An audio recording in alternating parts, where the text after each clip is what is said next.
Nos quedan un par de reuniones. Esta dedicada al constitucionalismo popular y después la próxima, que va a ser una reunión especial que había pensado muy especialmente para la gente de la cátedra, pero que digamos, aliento a todos los que quieran venir a la medida que puedan y quieran, que va a ser el martes que viene, pero a la 1 en el Salón Rojo, a la 1, ¿no?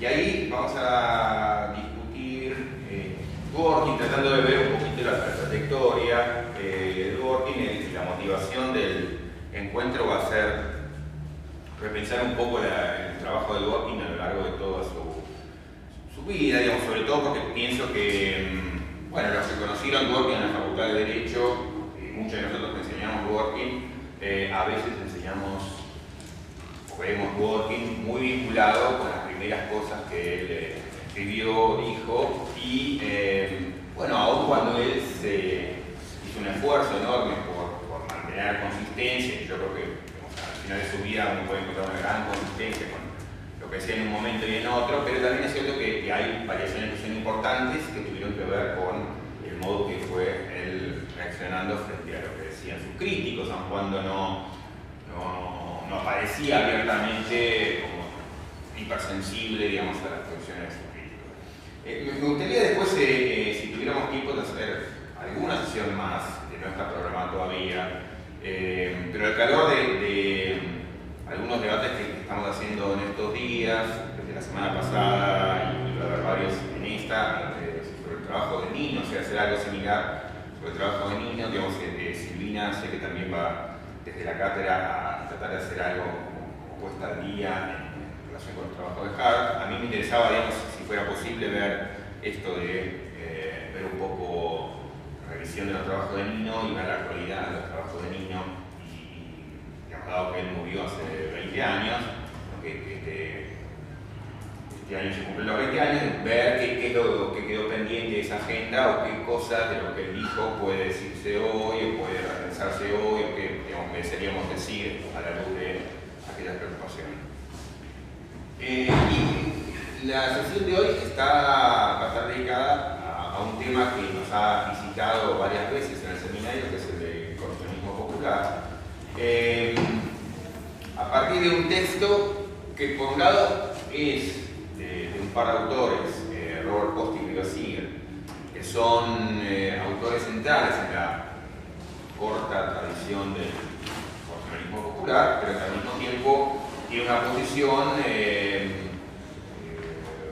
particular dentro del grupo de gente que estaba trabajando sobre el constitucionalismo popular. De hecho, este es un trabajo que nosotros vemos para la sesión de hoy de revisión crítica, digamos, al mismo tiempo revisión amable, pero crítica al fin de los textos de Larry Kramer, particularmente de un texto de Larry Kramer,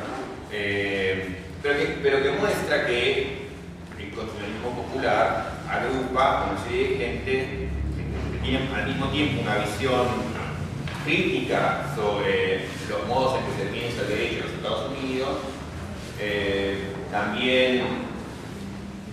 una visión relativamente común sobre el valor de recuperar un lugar más preponderante para la ciudadanía en la construcción del derecho, pero al mismo tiempo a través de posiciones que son disidentes entre sí o que manifiestan matices importantes entre ellos. Entonces, aquí vamos a ver sobre todo un diálogo entre los textos de Post, Siegel y Kramer, pero también, digamos, vamos a hacer una alusión en lo posible al trabajo de Mark Tashner, al trabajo de Barry Friedman, que también son otros autores que a veces se asocian con este movimiento. Quería hacer lo siguiente. Primero, poner un poquito la discusión en el contexto en el que apareció de la discusión norteamericana, la discusión doctrinaria, ver un poco eso, el diálogo interno en esta corriente, y luego dedicarme a pensar un poquito sobre el constitucionalismo popular en América Latina, en parte porque no es el propósito de recuperar el constitucionalismo popular dogmáticamente o acríticamente para América Latina, como si los problemas a los que nos estuviéramos refiriendo, que tuviéramos interés en resolver fueran los mismos. Y también en parte en homenaje a un libro que editaron hace poco dos amigos, Roberto Miembro y Micaela Alterio, que se llama justamente Constitucionalismo Popular en Latinoamérica. Está prologado por Tashnet, yo también hago un prefacio al libro, y que bueno, trata de bajar a América Latina esas discusiones, o sea que vamos a ver hasta qué punto eso podría ser posible, o hasta qué punto uno podría continuar esas discusiones de otros modos. Pero esto primero, un intento de poner en contexto la discusión. Bueno, una manera de empezar sería la siguiente, yo tengo ahí mis apuntes, digamos. La idea de que ha habido en la discusión académica, doctrinaria norteamericana, un ida y vuelta muy fuerte relacionado con el papel que juega y que debe jugar el Poder Judicial en la interpretación de la Constitución y los modos en que el Poder Judicial tiene que intervenir en esa discusión. Y hay como algunas oleadas muy fuertes, reconocibles. Una muy importante que aparece en los años 60 y que tiene que ver con lo que fue la Corte Warren. Warren era un político republicano conservador que cuando llega a la Corte en el diálogo de discusión con sus colegas, ¿no?, se va transformando. Es un fenómeno más bien extraño, que han ocurrido más de una vez en nuestra Corte norteamericana. Muchos jueces han aparecido digamos, como identificados con una cierta banderilla terminado, creando una jurisprudencia de color contrario, bastante contrario. Warren es uno de los casos más notables, que marca la historia norteamericana con casos hiperimportantes y para muchos de ustedes muy conocidos, archiconocidos, digamos, como Brown versus Board of Education, en el caso de integración racial forzada o empujada judicialmente desde la Corte. Es como el caso paradigmático, pero tiene que ver con una serie de casos vinculados con derechos de los prisioneros, vinculados con derechos procesales, vinculados con sistemas electorales que parecían sesgados para minorías raciales, o sea, muy en particular relacionado con los derechos de minorías raciales, pero bueno, fue una puerta abierta muy importante que estuvo a punto de extenderse, como una vez contaba Sunstein, a cuestiones que tienen que ver con derechos sociales y una visión social más fuerte, digamos, que la Corte Warren hizo algunas insinuaciones interesantes al respecto, pero no llegó a desarrollar. Pero, en todo caso, el punto es que la Corte Warren provocó una revolución dentro del derecho norteamericano, porque fue un poder judicial muy activista, pero al mismo tiempo activista de modo muy progresista. Hoy también, en un sentido, aunque la Corte diga lo contrario, la Corte norteamericana es muy activista, pero en un sentido conservador. Punto que no es menor, dado que muy habitualmente asociamos activismo con progresismo jurídico, ¿no? El activismo puede ser de distinto tipo. Pero bueno, el caso es que la Corte Warren es una Corte muy activa y al mismo tiempo muy preocupada por los derechos, sobre todo de minorías postergadas, en particular las minorías raciales. Esa aparición más o menos súbita de la Corte Suprema, obviamente, fue objeto de mucha reflexión, hay de distinto tipo, digamos, algunos mostrando que, por supuesto, digamos, la Corte fue solamente un emergente de una cantidad de tarea que se había hecho socialmente y que en todo caso explosiona también con la Corte. Hubo otros trabajos más bien escépticos de cuál fue el balance de lo que hizo la Corte. Hay un libro famoso sobre el hecho de que, bueno, en realidad la Corte no había cambiado nada, que los cambios importantes que se dieron fueron cambios solamente que se terminan de completar cuando el Congreso termina por retomar las banderas que había levantado la Corte en su momento, y un montón de trabajos, sobre todo del progresismo académico norteamericano, destinado a mostrar por qué ese activismo particular de la Corte norteamericana era justificado, por qué era importante y además justificado. El más notable, también es bastante conocido dentro de la cátedra y del seminario, es el trabajo de Leonini que mostraba que era efectivamente un activismo, pero un activismo justificado. ¿Por qué? Porque no estaba destinado a dotar de contenido nuevo a la Constitución, sino a cuidar como las bases procedimentales. Un poco la idea de impedir que algún jugador fuera sacado de la cancha arbitrariamente, digamos, ¿no? Entonces, la idea un poco de Iggy era esto de todos los jugadores tienen que jugar el juego, y hay algunos jugadores que están siendo retirados arbitrariamente, típicamente la minoría negra, digamos, a la cual se le hace más difícil competir electoralmente o ganar las bancas, digamos, que sus votos explican o apoyan, y se les impide esto, ser jugadores en igual nivel que todos los demás. Entonces, un poco esa idea de aquí la Corte no está dando significado nuevo a la Constitución, poniéndole carne a la Constitución, sino que simplemente lo que se está tratando es que el sistema de toma de decisiones creado por la Constitución pueda funcionar bien. Si está funcionando mal, porque hay algún jugador que ha sido desplazado. Ese es un poco el razonamiento de Iggy, que es, yo creo que una de las justificaciones, tal vez para mí la más interesante, que se hizo de por qué este movimiento activista estaba bien, digamos, está justificado.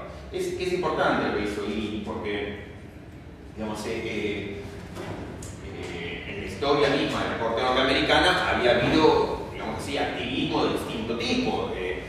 La Corte conservadora de los años 30, que es paralela a la Corte conservadora, también activista argentina desde el comienzo del siglo, la Corte de Bermejo, la Corte presidida por el señor Bermejo, bueno, similar a la Corte conservadora en Estados Unidos, que al comienzo del siglo le ponía palos en la rueda al programa de reconstrucción económica de Roosevelt. Entonces, muchos progresistas habían quedado horrorizados con el activismo de la Corte a comienzo del siglo. Entonces, muchos que habían hablado mal del activismo de la Corte a comienzo del siglo, muchos doctrinarios encontraron que, bueno, que había un activismo que parecía interesante. Entonces, ¿cómo hago yo para criticar fuertemente el viejo activismo y defender este? Y dio una respuesta interesante, y era lo que estuvo haciendo la Corte contra Roosevelt, diciéndole este plan económico que está mal, digamos, lo dijo de otro modo, para la causa, digamos, de sustantivo, pero no importa, digamos, el punto es, lo que viene a decir Iggy es, bueno, simplemente que ese activismo quería poner un contenido nuevo a la Constitución, diciéndole este programa económico que toca la propiedad y es inaceptable.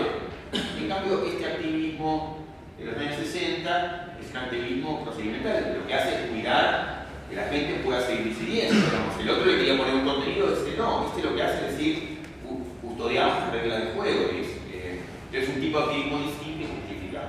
Esa es la teoría de Iggy, pero en todo caso vuelvo al punto. El punto era que una novedad muy importante, digamos, de hacer un activismo progresista, entre comillas, en los años 60, y eso genera enormes resistencias en la doctrina, en la práctica, en la jurisprudencia norteamericana, que se expresan muy especialmente en el renacimiento de lo que sería la doctrina contraria a esta que estaba siendo promovida por Warren.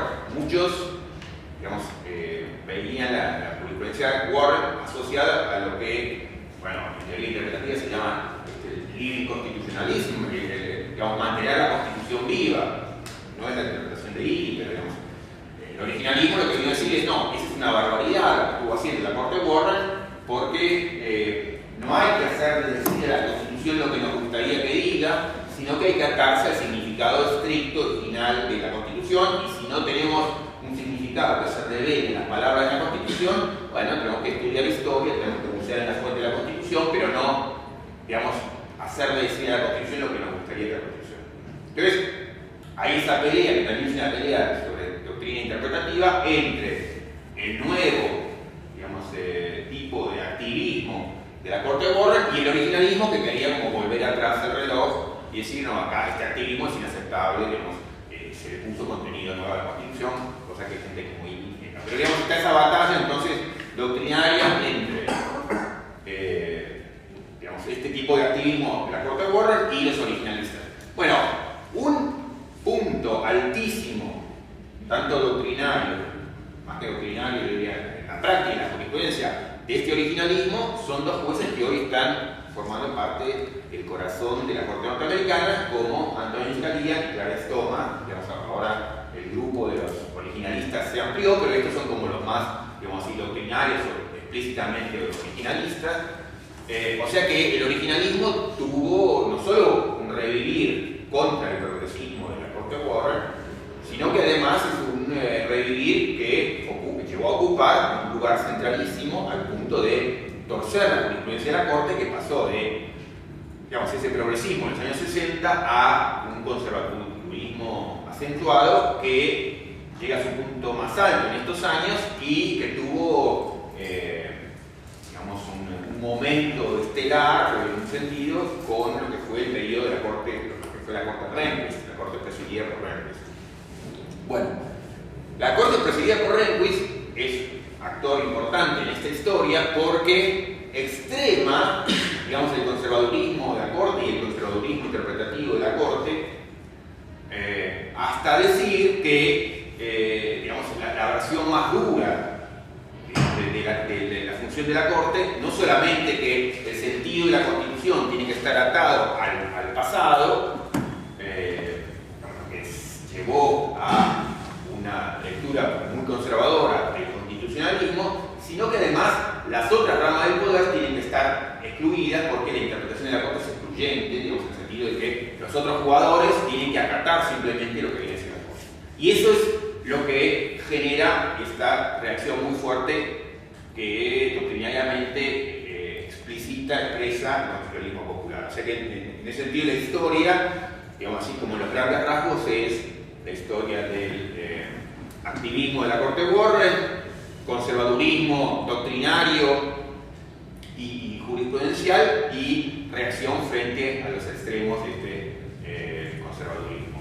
Figuras importantes también doctrinarias y judiciales, digamos, de la corte Warren hay una gran cabeza que fue, uno fue Brennan desde la corte, pero también alguien que era abogado, que luego llegaría, digamos, a un sitio muy alto en la justicia, que es Brandeis. Entonces, Brandeis es un poco el abogado de esta forma del activismo, digamos, de la Constitución viva.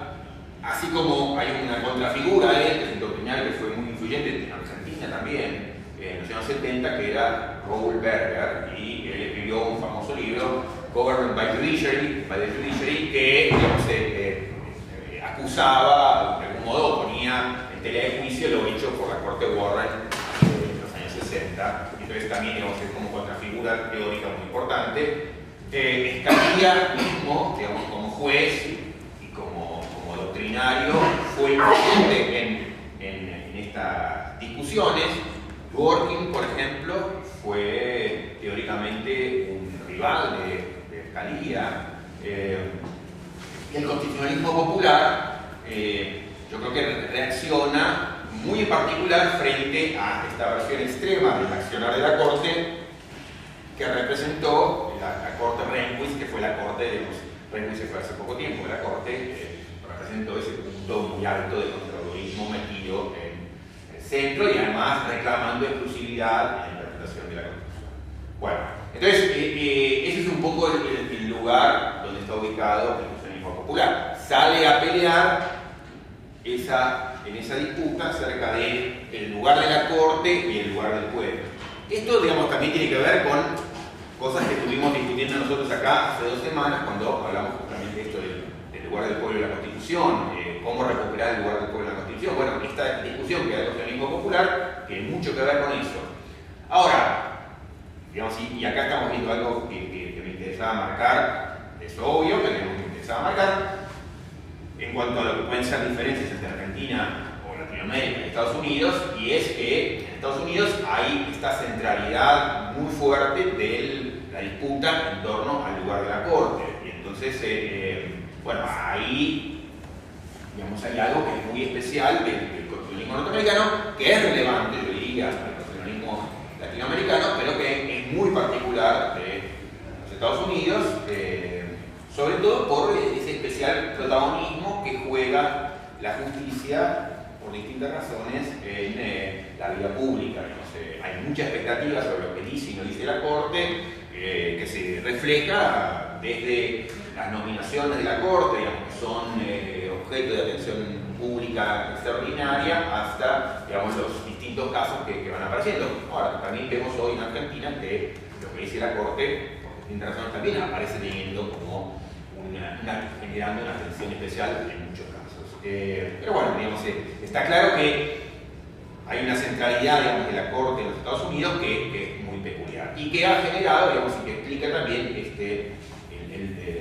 lo que hace y quiere decir el constitucionalismo popular. Bueno, dentro de las distintas variables que uno puede encontrar del constitucionalismo popular, Kramer fue un poco punta de lanza, y nosotros lo vimos más de una vez en el seminario. No quiero volver a eso, pero sí marcar que a Kramer, digamos, le interesó muy en particular hacer una relectura de la historia norteamericana jurídica, y en esa relectura él lo que encontró es que, bueno, que en realidad desde los momentos fundacionales mismos estaba muy en claro que se esperaba para la ciudadanía un papel protagónico que luego se fue diluyendo y que inclusive a través de los propios fallos de la Corte Suprema, digamos, los más importantes, tipo Marbury vs. Madison, hasta, digamos, la doctrina de Rehnquist, que es su expresión más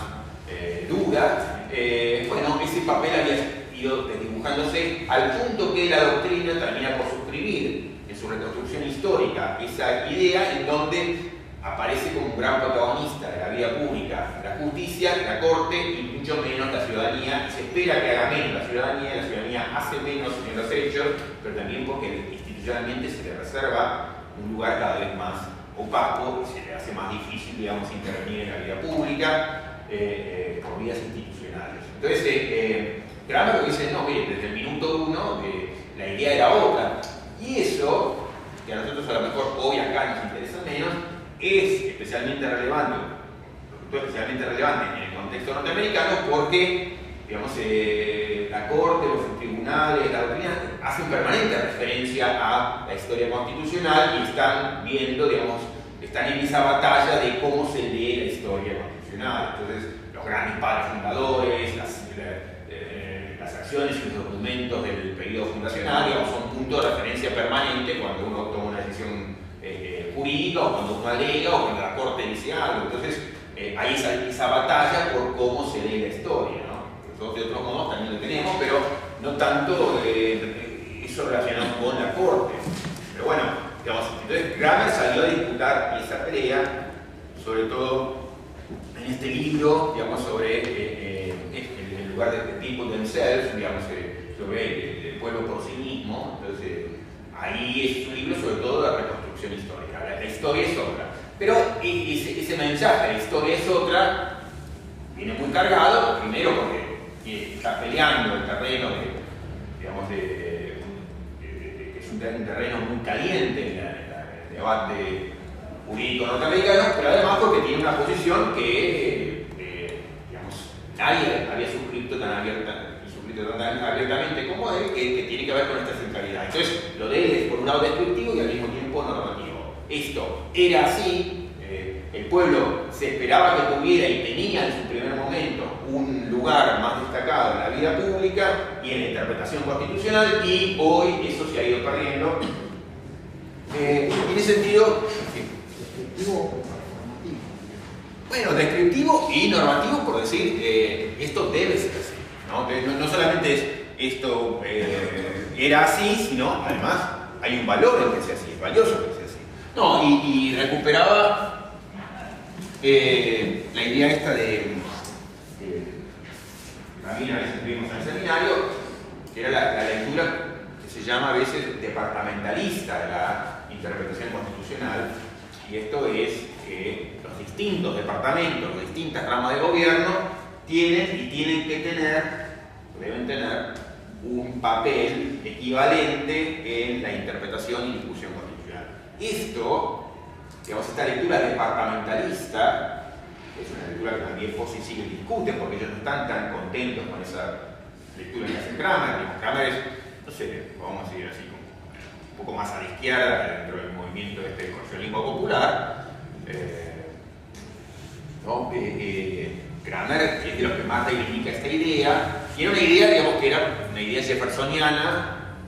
Digamos, Jefferson es el presidente que, entre comillas, padece Marbury versus Madison. Cuando aparece Marbury versus Madison, Madison era su secretario de Estado y Jefferson estaba muy preocupado porque, digamos, Adams había dejado nombrado una serie de jueces que se los habían metido a él como una bomba de tiempo, y entonces en su fallo Marshall termina dando la razón al gobierno de Jefferson en un punto a través, digamos, de la disputa que había iniciado Madison, con la que había intervenido Madison,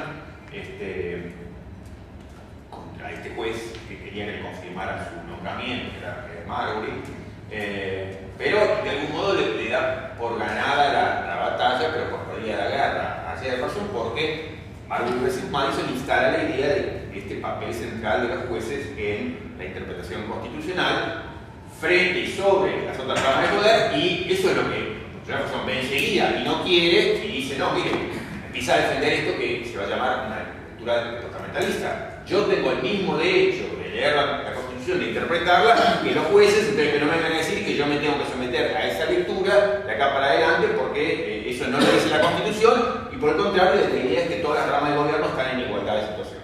Bueno, la jurisprudencia Rehnquist, que les decía, digamos, esta jurisprudencia más actual de los años 90, es como la máxima contracara de la lectura departamentalista que hacía Jefferson, que era como una voz más democrática en su momento, que empujó esta lectura más democrática, y por lo tanto, digamos, también empezó a partir de ahí, sobre todo, a hacer textos, a escribir Jefferson, digamos, mucho más agresivamente contra el poder judicial. En Jefferson hay un montón de textos muy hostiles a lo judicial. Pero bueno, digamos, esa lectura departamentalista es como una contracara de el Rehnquist y mucha esta gente conservadora y pues aliado de reivindica. Entonces, cuando el constitucionalismo popular se pelea con Rehnquist y lo que eso implicó, reivindican, digamos, esa vertiente más popular, o que venía a decir, no, las ramas de poder político tienen que estar en igual estatus. Entonces, ahí hay parte de la disputa, y Kramer, digamos, es una rama más o menos radicalizada, a ojos argentinos es una radicalización que lo que implica es una reivindicación de la política y del pueblo, digamos, pero muy vinculado con la discusión sobre el poder judicial, o sea que, digo, salvando las distancias, pero Kramer vendría a representar esa rama más hostil a el lugar de los jueces en la intervención de la Constitución. Y con esta idea que también hay cuentan por si siguen, Kramer era radicalizado, en un momento lo que parecía estar en contra era que el poder judicial fuera el único intérprete de la Constitución, que era la disputa con Rehnquist, pero no, digamos, en otros textos él mantuvo una posición más fuerte, que es, no, en general en contra del hecho de que el poder judicial se arrogue la última palabra, o sea, una idea más fuerte. Y frente a eso, Post y Siegel se muestran más cautos o más escépticos, por razones que podemos entender y que sería bueno que discutamos acá, que tiene que ver con esta pregunta de, bueno, ustedes reivindican el lugar del pueblo, yo también, pero, o sea, un mayor protagonismo para el pueblo, pero ¿qué pasa si, por ejemplo, en la ilustración que dan ellos, en el ejemplo que en el caso que dan ellos, de la sedición, qué pasa si, bueno, lo que ocurre es que el Congreso aprueba una ley antiterrorista o se castiga a alguien por sedición, la Corte Suprema le dice, bueno, no, esta persona no puede ser perseguida de este modo, y ¿ustedes qué están haciendo? Entonces, ahora que diciéndole, no, hay que reivindicar el lugar de la rama política, no, justamente la idea es reservar garantías para derechos, etc. Entonces, ¿cómo es, o sea, finalmente, cómo es que un movimiento progresista piensa este tipo de situaciones? O sea, cuando uno hace, o sea, ¿qué es lo que implica reivindicar el papel de, por ejemplo, las ramas políticas frente a la justicia? Implica decir que en caso de,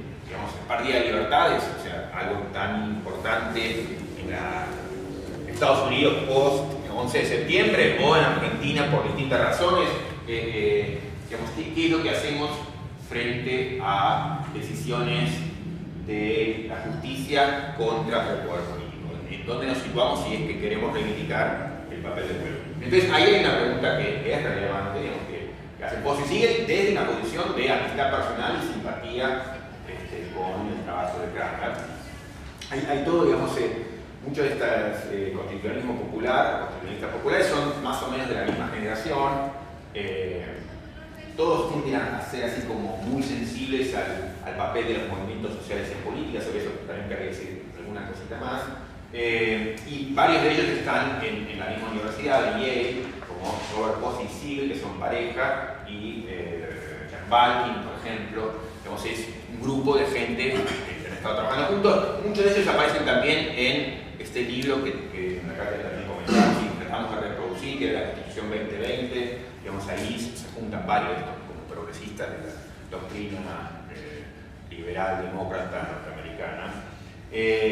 Pero bueno, ellos en una posición de simpatía al mismo tiempo marcan matices que son importantes o preguntas que son relevantes para alguna cosita más sobre Posse-Siegel y después una nota sobre el conservadurismo popular en América Latina y cierro. Sobre Posse-Siegel hay una serie de observaciones que no aparecen en este texto, pero en otros de los que forman parte del libro que editamos desde el siglo XXI, que es que tiene como subtítulo Por una reconciliación entre Constitución y pueblo. Hay un texto que es Constitucionalismo Democrático, que es el primero que encabeza el libro. Es un texto pequeño y que es interesante. Y en donde ellos avanzan un poco sobre su propia posición al respecto.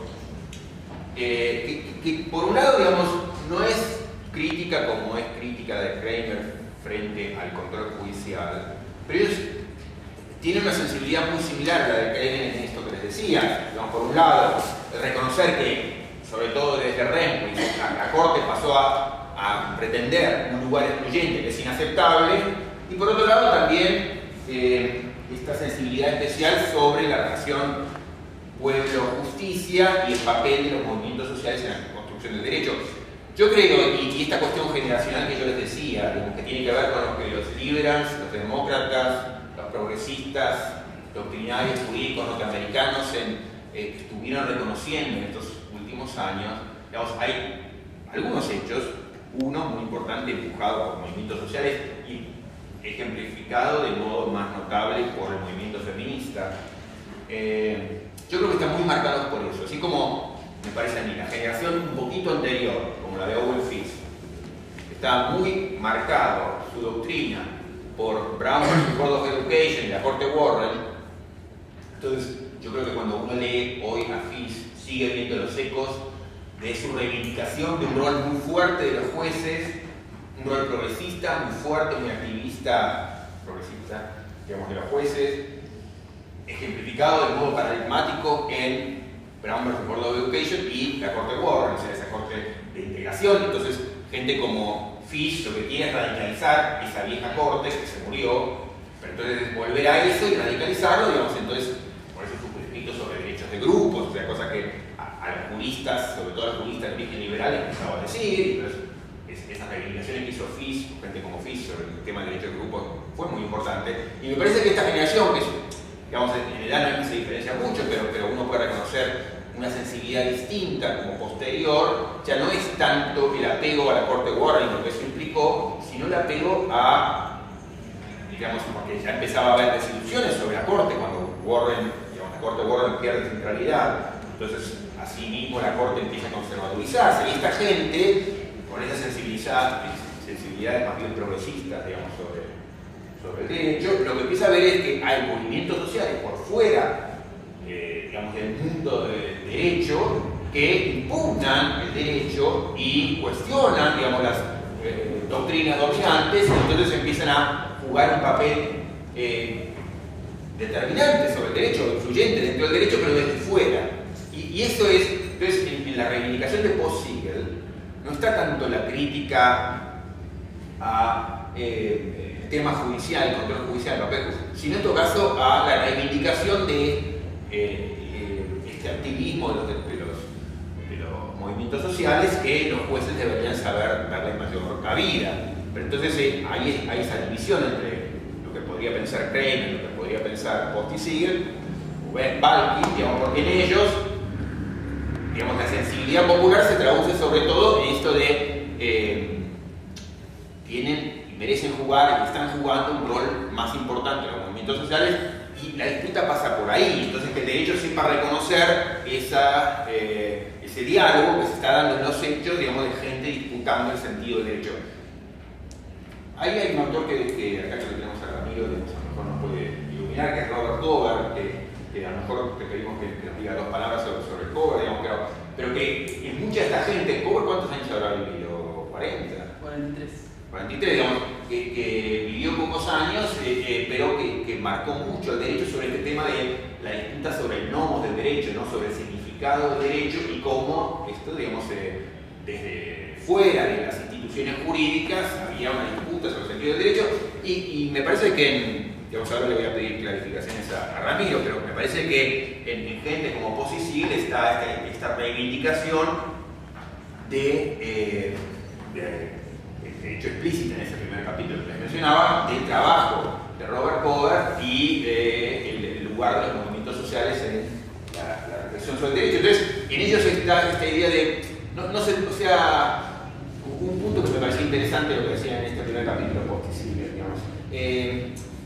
Hemos gastado mucha energía criticando lo contradictorio de la teoría interpretativa defendida por Scalia, Thomas, digamos, y la verdad que sí, que son un desastre, digamos, en cómo interpretan, porque, digamos, esta gente que son los originalistas, que han querido volver a anclar a la Constitución en un sentido muy conservador, lo han hecho, yo creo, y ellos, digamos, ahí lo sugieren de un modo a veces desopilante o digamos, muy poco consistente. Era un poco agarrar el material, digamos, viejo que sirviera para la interpretación que ellos hoy querían hacerle de la Constitución. Es como si nosotros decimos, bueno, en materia de intervención del Estado en la economía, usemos a Alberti porque era totalmente antiestatista, y en materia de moral usemos a Félix Fría o a Ferré, que eran hiperconservadores. Entonces uno va saltando de un autor a otro y siempre encuentra en el pasado gente que le sirva a uno y usan un poco como quieren la historia, digamos.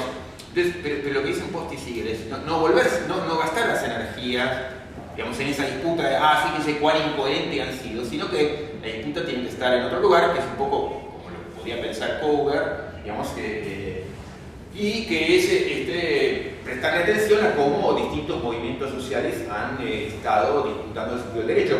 Antes de pasar a hablar de esto digamos, de alguna repercusión o algún vínculo entre ecofeminismo popular y Latinoamérica, no sé si Ramiro quería decir dos palabras, no lo habíamos planeado, pero ya que sos un coveriano.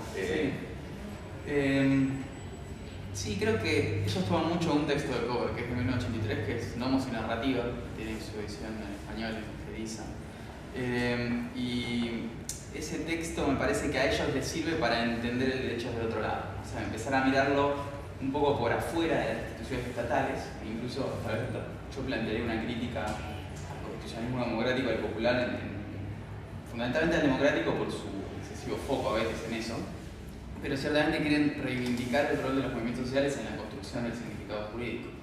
Entonces van tomando, y principalmente siguen, me parece que lo hacen mucho en sus textos, van tomando distintas experiencias del movimiento feminista a favor del aborto, la reacción que tuvo el fallo Roe en los movimientos conservadores, el movimiento por la tenencia de las armas, para ver cómo esos movimientos sociales van impactando de alguna forma en el derecho. Y creo que en esos trabajos fundamentalmente empíricos se construye algunos de los fundamentos teóricos del constitucionalismo democrático. Bueno, esto, digamos, que sirva esta reunión también como reivindicación de un autor que está muy perdido, aún en la Academia Norteamericana, mucho más en la Argentina, donde se le ha prestado muy poca atención, aun cuando hay una traducción de su texto más relevante, tal vez. Pero Robert Cover, digamos, como alguien que puso una mirada distinta, menos institucionalista, menos judicialista, digamos, del derecho, ¿no? Entonces, como para tener anotado una persona interesante a la hora de pensar críticamente el derecho. Dos líneas sobre constitucionalismo popular Latinoamérica. Yo creo que desde su nacimiento el constitucionalismo occidental, anglosajón, anglosajón que llega a América Latina, digamos que el constitucionalismo de raíz norteamericana, que está anclado en la idea de los frenos y contrapesos, desde casi su nacimiento empieza a sufrir algunos impactos muy fuertes en la práctica.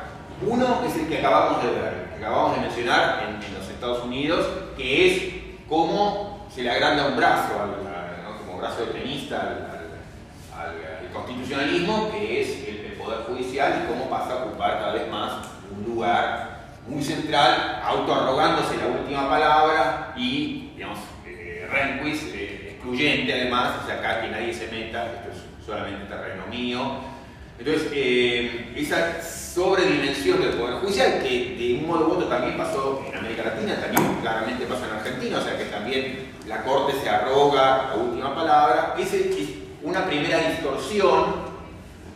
Y hablo de distorsión no porque quiera reivindicar la teoría de los frenos y contrapesos, sino que lo que sí reivindico, digamos, una cosa sí reivindico la lógica del sistema de frenos y contrapesos, es que, digamos, había allí una lógica que era interesante, que era esta del equilibrio, que uno puede tratar de cambiarla por alguna otra lógica, pero digamos, en la medida en que uno reivindica, como todas nuestras constituciones reivindican en las palabras, la idea de los equilibrios, los frenos y contrapesos, bueno, ese sistema de los equilibrios estaba montado sobre una lógica, que es la que defiende Madison en Federalista 49-51, digamos, que siempre lo ilustro, digamos, con esta idea de cómo si a todas las ramas del gobierno se le da un arma, y esa arma, digamos, puede ser disparada cuando los demás atacan, los demás poderes. Entonces, digamos, el Poder Ejecutivo tiene el poder de veto, el Poder Legislativo tiene el poder de juicio político, el Poder Judicial puede invalidar una norma, digamos, entonces cada rama puede controlar los excesos del otro. Ahora, la lógica del equilibrio tenía que ver con que, bueno, el grueso de la sociedad puede ser incluida, incorporada institucionalmente, y en la medida en que todas las ramas del gobierno están con un arma equivalente, se controla mutuamente y ganamos todo con la lógica de la paz armada, digamos, de que nadie mató al otro.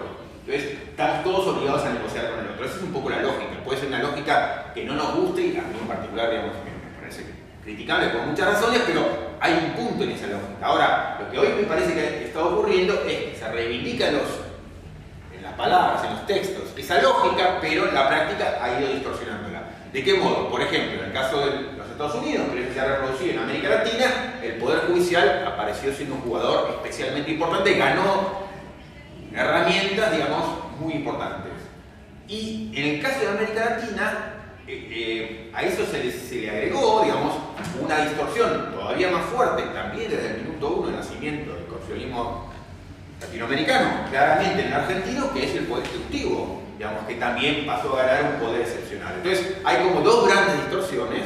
En el caso de América Latina, esto reforzado y empeorado, yo diría, por el reforzamiento del Poder Ejecutivo. Ambas distorsiones han implicado un opacamiento de la instancia legislativa, cosa sobre la cual querría decir enseguida algo. Pero entonces tenemos esa doble distorsión que se ha ido dando. Entonces, para quienes miran con escepticismo todo lo que implica el constitucionalismo popular y el tema del Poder Judicial, etc., por un lado decir, acá también en Argentina lo vemos, el Poder Judicial ha empezado a ocupar un lugar muy importante. Eso no nos debe hacer perder de vista que tenemos otra distorsión muy importante que se le ocurrió a Alberti desde el primer minuto, pero que es una distorsión muy grave respecto del sistema que estaba copiando. Alberti en las bases dice, en lo que hace el Poder Ejecutivo nos retiramos del modelo norteamericano y vamos hacia el modelo chileno, el modelo de los Egaña, que era el modelo ultraconservador de la Constitución de 1833, y nos acercamos ahí, y eso implicaba recontrapotenciar al Poder Ejecutivo. Él lo decía en los términos de tenemos que darle la posibilidad al Ejecutivo que se convierta en un rey en caso de crisis. Tiene que tener los poderes de intervenir en la provincia, declarar estado de sitio, etc. Entonces, bueno, pero eso, en la metáfora que estaba usando antes, la imagen que usaba antes, es como decir, le damos a este poder una ametralladora y a nosotros un cuchillo. O sea, eso es un elemento tremendamente distorsivo en la lógica del equilibrio. Entonces, estamos acá con otra distorsión que además explica por qué el Poder Ejecutivo lo primero que quiere hacer es comerse al Poder Judicial, que sabe que tiene la llave última de interpretación. Entonces, yo creo que la reforma de la justicia última es un nuevo embate en ese sentido, digamos, con independencia de posición política que tengamos en relación con el gobierno, pero me parece que forma parte de esa lógica del Poder Ejecutivo con capacidades especiales tratando de comerse al Poder Judicial, digamos, que sabe que controla la llave última muy importante. El último punto que quería hacer es el siguiente, y es,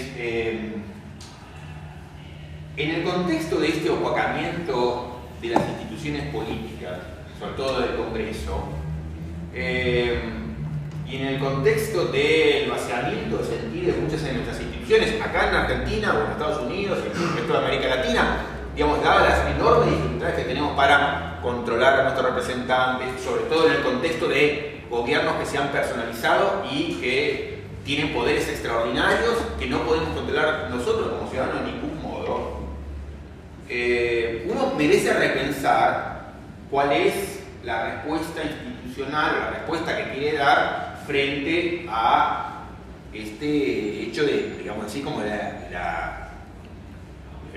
digamos, las distorsiones que ha ido sufriendo nuestro sistema institucional, porque, por ejemplo, digamos, una respuesta que digamos, yo trataba de discutir un poquito de esto en el texto anterior de Constitución y Pueblo, que es todas las soluciones del estilo, digamos, reivindicación del Parlamento, del Congreso, frente a la justicia, en un sentido, digamos, que esa es una vertiente de lo que dice Kramer, o es una vertiente de lo que dice alguien como Waldron, digamos, cuando escribe un libro para se llama The Dignity of Legislation, la dignidad de la legislación, reivindicar al Congreso frente a, digamos, el desmerecimiento, el ninguneo que recibe de parte de las otras instituciones. Entonces, hay algo importante, progresista, digamos, popular en esta reivindicación del Congreso, por ejemplo, pero también a la luz de esas son instituciones que han quedado tan opacadas y tan desvinculadas del ciudadano común que no necesariamente la reivindicación de una de las ramas políticas es igual o es equivalente en algún sentido relevante a una reivindicación del pueblo. Y lo mismo, digamos, cuando hemos perdido control sobre nuestros representantes, y mucho más en el caso de América Latina, de Argentina, con el hiperpoder que ganó el Poder Ejecutivo, porque en la medida en que nosotros ya tenemos tremendas dificultades para dialogar, inimaginable, digamos, controlar de algún modo al Poder Ejecutivo, también inimaginable porque el propio poder, digamos, desmantela todas las agencias de control, pero digo, eso más allá de ser una enfermedad del momento, o agudizada del momento, es un rasgo de nuestro sistema institucional que hace que, digamos, la idea de que la reivindicación que uno hace del pueblo como metáfora, bueno, no deba ser leída como equivalente a reivindicación de las ramas políticas. Yo creo que mucha de la discusión que hubo alrededor de la reforma judicial pasaba por acá. Digamos, el hecho de, si yo le doy más poder a mis representantes para que intervengan sobre la justicia, bueno, esto no debe ser leído en clave de constitucionalismo, porque estoy haciendo constitucionalismo popular, estoy ganando más lugar para el pueblo. No, ¿qué tiene que ver esto con un pueblo? O sea, ¿en qué sentido la reivindicación del Congreso, del Ejecutivo, es reivindicación del pueblo? Uno puede entender que, bueno, el Poder Judicial es el menos democrático de todos, etcétera, etcétera, pero en el contexto de este tipo de distorsiones que se ha dado en la organización del poder en Estados Unidos, en América Latina, en Argentina, digamos, poder judicial que gana la última palabra, poder político, digamos, que se hiperfortalece y se escapa de los controles ciudadanos, etcétera. ¿Qué significa reivindicar el control del pueblo, un lugar más importante para el pueblo en política? No por casualidad, en la discusión política contemporánea se ha querido leer este, digamos, intento de Poder Ejecutivo de intervenir sobre el Poder Judicial, se lo ha querido presentar como una forma de que el pueblo vuelva a ganar lugar frente a la justicia. Y se lo ha querido leer en clave de la discusión contramayoritaria, etcétera, cosa que a lo que veníamos en la discusión contramayoritaria hace tiempo era bastante enervante, porque, digamos, no tiene nada que ver con lo que uno había querido decir. Uno reivindicaba otra cosa, que es lo que uno podría decir en la mejor interpretación de Kramer o de Tashner. Digamos, uno, digamos, hacerle ganar más lugar al Parlamento, al Congreso, bueno, está bien, tiene sentido, digamos, pero no nos confundamos, no nos confundan, digamos. O sea, la reivindicación del pueblo es otra cosa, sobre todo a la luz del tipo de distorsiones y pérdida de controles que ha ido caracterizando, digamos, la vida pública, política en el último tiempo. Entonces, ese es un poco lo que quería hacer, entonces situar históricamente la discusión sobre constitucionalismo popular, algunas de las ramas internas, digamos, de qué cosas están debatiendo entre ellos y, digamos, cómo pensar desde Latinoamérica esa discusión y sobre todo la reivindicación que está en el fondo, que es la reivindicación de lo que habíamos visto hace un par de semanas, un lugar más importante para el pueblo en la discusión y elaboración constitucional, etc. Entonces, esa sería como mi presentación, así que abrimos el foro. Sí, a ver, a mí me interesa mucho cómo pega la discusión del constitucionalismo latinoamericano. A mí también me parece siempre ya muy remanida esta, digamos, dicotomía entre ideal de autogobierno y supremacía judicial. Con lo cual parece que es inevitable la supremacía judicial si uno se compromete con ciertos contenidos de derechos constitucionales. O sea, digamos, la voluntad popular no puede decidir hoy, digamos, que no va a existir, digamos, igualdad entre hombre y mujer. Porque, evidentemente, en algún lugar vamos a encontrar un fundamento para decir, no, esto, digamos, está al margen de la voluntad popular. Entonces me parece que tenemos que volver a pensar qué le vamos a llamar constitucionalismo popular, porque evidentemente coincido con lo último de que hoy por hoy en América Latina es hasta, no sé si peligroso, pero que confunde llamar constitucionalismo popular porque parece que esto de devolverle al pueblo, digamos, la última palabra, nos remite primero qué vamos a entender sobre por pueblo, porque en realidad siempre estamos enfrentados a la insuficiencia de la representación o a los límites de la representación. Pero como no tenemos, digamos, como una comunidad jurídica pequeña donde uno pueda imaginar democracia directa, bueno, tenemos que lidiar contra eso. Entonces, ¿qué vamos a considerar que es pueblo? Y si uno va a redefinir en todo caso el constitucionalismo popular, pensando justamente en el rol que tienen los movimientos sociales en la construcción del derecho. Yo estoy pensando que la Corte puede decir algún día denegar la personería jurídica a la chana, pero digamos con el paso del tiempo, digamos, hay movilizaciones que finalmente consiguen, digamos, la promulgación de una ley de matrimonio igualitario. Esto lleva mucho más tiempo, es un proceso más largo, pero en todo caso tendríamos que entender que esto es, digamos, el constitucionalismo popular genuino. Y esto, digamos, es la pregunta. ¿Y cómo vamos a volver, digamos, a conceptualizar, pensar pueblo en esta siempre, digamos, dicotomía entre pueblo versus última palabra, digamos? No, ahora te estoy siguiendo escuchando, pero sobre eso entiendo que sí, digamos que cualquier vertiente del constitucionalismo popular que lo conozca diría, no, esto es constitucionalismo popular, pero el constitucionalismo popular tiene que ver con este tipo de cosas, con que el derecho tenga una sensibilidad, una disposición, una inclinación especial frente a hechos a los cuales no le presta atención porque lo que hace es mirar códigos, leyes, constitución y demandas, digamos, y no, digamos, hay que mirar más allá de ese mundillo y prestar atención a la vida de la sociedad y el tipo de cosas que están pasando. Entonces, el reconocimiento de eso y, en un sentido como proyecto político, la reivindicación de ir a disputar el sentido del derecho, no solo fundamentalmente desde nuevos fallos. Entonces, todo lo que yo escribo tiene que ser destinado a ganar a este juez de la Corte, ¿no? Que es mucho lo que hace la doctrina norteamericana y a veces argentina.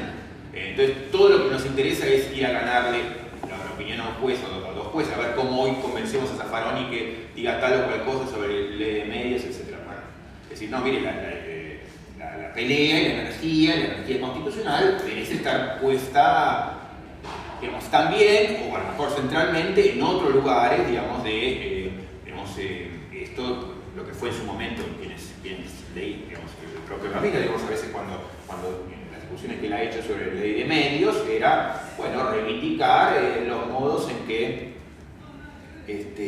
desde la sociedad civil se había empezado a discutir sobre ley de medios. Eso, digamos, digamos, alguien que tiene una sensibilidad constitucionalismo popular puede o tiende o merece hacer, yo creo. ¿Que vos querías cerrar? No, o sea, un poco esto que aquí le vamos a llamar pueblo, le vamos a llamar a los movimientos sociales, le vamos a llamar a la representación del Parlamento, porque ciertamente el Parlamento está, digamos, debilitado, pero me imagino que, bueno, no me imagino, se supone que en un diseño institucional uno debería recuperarlo y volver, digamos, recupere la fortaleza en esto de que no hay otra que la representación. Entonces, bueno, no sé si bajo el presupuesto de no hay otra que la representación, pero sí que, digamos, dentro de la lógica del equilibrio, en la medida en que la vayamos a mantener y todo el mundo diga que la quiere sostener, bueno, hay algo, digamos, que las distorsiones que se han ido dando ha generado, y es este lugar más opaco del Parlamento, que tiene que ver, reivindicar esto quiere decir lo que por ejemplo Nino y otra gente hacía en su momento, que era rebajar los poderes presidenciales fuertemente, o lo que hacían sobre todo, digamos, la crítica a la norteamericana, moderar también, digamos, la intervención de la Corte a ciertas áreas y de ciertos modos, digamos. Entonces, yo creo que todas esas operaciones son aceptables, digamos, de luchar por que el Ejecutivo tenga menos poder, cosa que no es nada evidente que la doctrina política y constitucional contemporánea lo haga. Digamos. Yo creo que hay mucha doctrina que es funcional a eso, a reforzar. En un punto, digamos, el tipo de reivindicaciones que hoy se hacen del constitucionalismo Sampaio quieren ir por ahí, no por ciertas forma de pensar la economía, sino de tratar de servir de ese modo al pensamiento del Poder Ejecutivo. Quiere decir, digamos, es importante, por un lado, clarificar eso, de que a uno le puede interesar, en la lógica del equilibrio, terminar con el tipo de distorsiones graves que hoy hay, que hacen que el Poder Judicial haya ganado un lugar último de exclusividad que no se merece, y el Poder Ejecutivo un lugar dominante, inaceptable. Y por otro lado, sin la ingenuidad de pensar, que es lo que a muchos nos ha querido hacer pensar, y insisto, que es una discusión muy en particular de la reforma judicial, que estuvo permanentemente contaminada de eso, de que más control de la política sobre la justicia es estar reivindicando el lugar del pueblo en la justicia. No, mire, si usted quiere reivindicar el lugar del pueblo, era un poco lo que pedíamos muchos, es, bueno, facilite el acceso de los sectores más pobres a la justicia, facilite el diálogo y el control del ciudadano, haga el juicio por jurado. O sea, hay mil cosas que usted puede hacer, pero no me hace ninguna de estas, y lo que hace en cambio es darle más control a la política partidaria sobre el Poder Judicial. Entonces, tener ese tipo de claridades, yo diría, ¿no? Que no son habituales, porque cuesta pensar diferente al Poder Ejecutivo en América Latina cuando, digamos, toda América Latina hoy, los gobiernos exitosos, dominantes, aparecen digamos, en manos o liderados por presidentes muy fuertes, o porque por distintas razones, pero esa discusión no me parece que esté bien llevada. Insisto, creo que hubo aquí un punto alto con la discusión de la reforma judicial, donde, digamos, desde el oficialismo se usaba la retórica del contramayoritario para terminar de seducir también a la gente de la justicia, ¿no? No se vio, pero es importante. Sí, yo quería agregar algunas cosas, dos digresiones antes en relación a tu introducción, digamos. Yo por ahí tengo una disidencia cuando hablabas en punto al originalismo de la Corte de Bermejo. Yo trabajé bien el periodo. Y quiero expresarlo esto porque suele señalarse en el sentido de que es un mito que la Corte de Bermejo le haya puesto palos en la rueda del gobierno, obviamente de Irigoyen, porque los demás no hay nada que discutir, imagino. Es un mito, eso, más allá de que una Corte es cierto, no muy progresista, pero tampoco reaccionaria en el sentido peyorativo. Es un mito que yo examiné la jurisprudencia. El único caso donde Bermejo queda solo en el Colano y en Horta, pero ahí Figueroa de Corta tomó la posta, quiero decir. Es un mito, más allá de que tenía proposiciones sobre el derecho de propiedad, etc. El punto está bueno.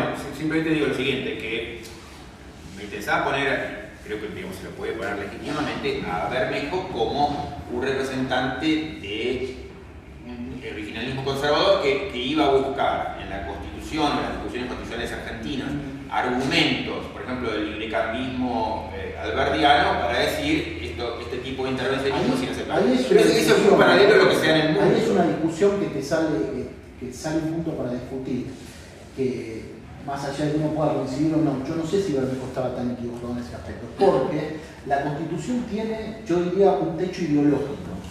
Entonces, que eso fue lo que Bermejo trató de decir. Ahí ya has metido una afirmación dudosa. Tiene un techo ideológico la Constitución. Nuestra Constitución es liberal. ¿Querés modificarla? Modificarla. Pero vos fíjate que tiene una varia gama interpretativa como para flexibilizarla hasta hasta ese techo ideológico. No, pero yo creo que ahí le estás presentando, y se legítimo lo haga, pero aclarémoslo, una lectura interpretativa particular. Que uno puede decir, yo no estoy atado a la ideología de lo que escribieron la Constitución. Si a mí me dicen, digamos, tenemos un sistema republicano, representativo, federal, leo eso, no leo, No podés hacer una monarquía. No, por eso, claro, pero eso no habla del tipo de valores que querés atribuirle al liberalismo cuando estamos haciendo esta discusión.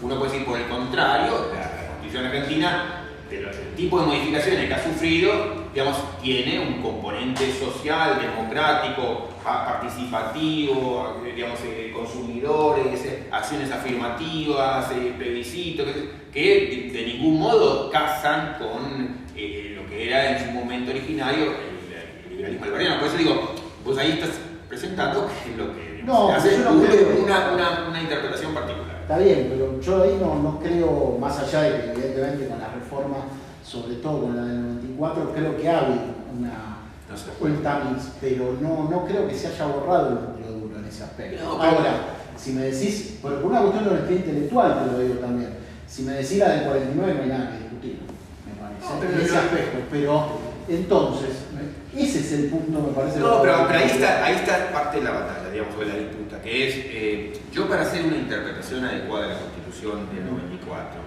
tengo que perseguir los escritos que hacía Alfonsín y Gilavera y Rodolfo Barra, o lo que uno dice, no, yo soy en todo caso suscriptor del texto que quedó ahí, no tengo que ir a rastrear, y si alguien encuentra un escrito de Barra que dice tal cosa, es lo mismo que cuando uno hace...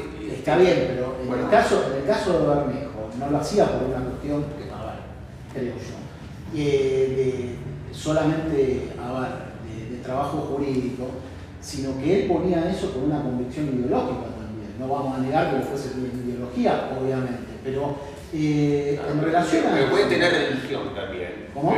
Pueden participar también de una religión, pero lo que uno les dice, les exige, es deje todo lo que pueda de lado, o sea, porque si usted me argumenta en nombre de su religión, digamos, yo entiendo que usted tenga religión, pero otra cosa es que usted quiera meter en la interpretación esa religión. Entiendo el punto, pero en el caso ese, para cerrar esta digresión, no era la religión de Bermejo, era indudable que era la religión que profesó la Constitución en ese momento. No es un dato menor. Es la religión de disputa. No, pero en ese momento había una disputa que es, por eso la retomaba, porque es muy paralela a la que se da en Estados Unidos. Sí, terminamos la digresión, pero entre libre inconstitucionalismo y originalismo. O sea, lo mismo que a nivel más sofisticado, más trabajado en Estados Unidos, pasaba acá. Después lo de también, en torno a los orígenes del constitucionalismo popular, por ahí también podríamos ubicar, aunque no hubiera un trabajo doctrinario, en la corte de Roosevelt, la que él logró nombrar a partir de Van de Bank en el 43, pero yo me acuerdo siempre un discurso de Roosevelt, cuando la corte le dictaba todo, un discurso radial que dio en 1937, donde justificaba el plan para aumentar la corte, diciendo hay que salvar a la constitución de la corte y a la corte de ella misma, decía. Bueno, fíjate que es bastante paralelo al tipo de cosas que dicen vos sigues en el texto, digamos, cuando distinguen entre, o sea, de qué cosas nosotros somos adherentes y servidores del constitucionalismo, no de la opinión jurídica del Estado. Bueno, pero ahí eso por un lado. Después, en torno al constitucionalismo popular, yo he leído el libro de Kramer a propósito de un trabajo que yo hice sobre el constitucionalismo popular en la Academia de Derecho. Yo diría que es el principal, indudablemente el principal referente del constitucionalismo popular, tanto por el libro que lo cristaliza como por la cantidad de trabajos que tiene escrito, sí, pero más allá de que es muy difícil sistematizar las posturas del constitucionalismo popular porque cada uno tiene su propio criterio, pero yo diría que es el principal referente de eso. Ahora, el libro de Kramer me parece, y yo te diría, para hacerlo lo más diplomáticamente posible, muy bueno como una obra de ciencia ficción, cuando habla del revisionismo histórico, que a mi modo de ver, y eso se lo criticó y se lo observó bien Lawrence Tribe, la mayoría de las cosas que dice no tienen respaldo, digamos. Son, a propósito de lo que vos me decías, que ahí sí yo coincido que diría lo mismo, una particular interpretación que él hace de los hechos históricos que no tienen, me parece, respaldo si vos lo comparás sobre todo con el federalismo. No, está bien, pero en el peor de los casos, digamos, yo no coincido, yo tiendo a coincidir con la lectura histórica que hace Kremer, pero no importa, digamos, aún si uno podría poner entre paréntesis eso y decir, o sea, mantener la pregunta sobre cuál es el lugar que el pueblo tiene que tener en la Constitución y qué es lo que ha pasado, etc. Entonces, con independencia de cómo se resuelva la disputa histórica. No puede decir, aún si no pasó, es dos cositas chiquitas sobre Kremer. Una, el libro de Kremer está traducido, lo veía recién acá en el librería del centro. Sí, está de Marcial Pons, digamos, en la librería del centro está expuesto. Es carísimo, bueno. Sí, Marcial Pons, leía Tataschner, digamos, te disputaría, él se atribuye acá en el mismo prefacio, soy uno de los fundadores de la teoría. Sí, y tal vez sea. Para mí es que más lo ha trabajado en profundidad, pero fíjate, déjame hacerte esta cita del libro. Última cosa que haría algunas manos. Durante más de 2 siglos, cada reafirmación del constitucionalismo popular ha sido precedida por los esfuerzos para restaurar o ampliar la autoridad judicial. En cada caso, los jueces finalmente fueron demasiado lejos, tratando de controlar los asuntos en el corazón de la política contemporánea y precipitando una confrontación con los poderes políticos que llamaron a los estadounidenses a decidir una vez más si los jueces deben tener mucho que decir sobre sus vidas. Por sobre todo, el constitucionalismo popular significa insistir que la Corte Suprema es nuestro sirviente y no nuestro amo. Un sirviente cuya seriedad y conocimiento merece mucho respeto, pero que se supone en última instancia para reflejar nuestros juicios acerca de lo que significa la Constitución y no a la inversa. La Corte Suprema no es la máxima autoridad en la tierra del derecho constitucional, somos nosotros. Y a partir de eso te dice, la Suprema Corte ha hecho esta apropiación, se refiere al monopolio judicial de la interpretación constitucional, por poder.